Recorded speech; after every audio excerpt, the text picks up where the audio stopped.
ससुइया के जय बोलो जय कलयुग मैया के जय बोलो जय कलयुग मैया के बहु माने न बात ससुइया के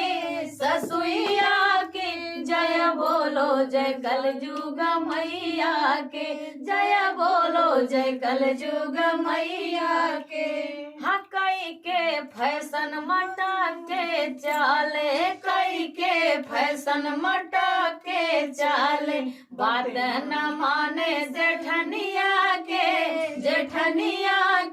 जय बोलो जय कलयुग मैया के जय बोलो जय कलयुग मैया के रान पड़ोसी के बिल्कुल न डारे रान पड़ोसी के बिल्कुल न डारे नाक काटे और भैया के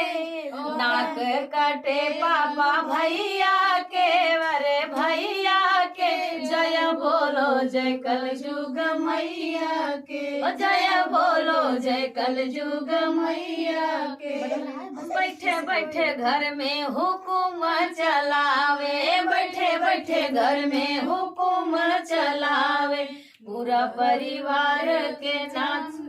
नाच नचावे पूरा परिवार के नाच नचावे नाक कटे पापा और भैया के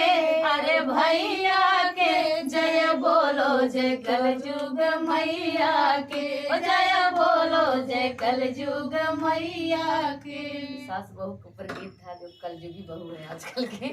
उनके ऊपर था। आप सभी इसको सुनिए, अपना प्यार से लगे।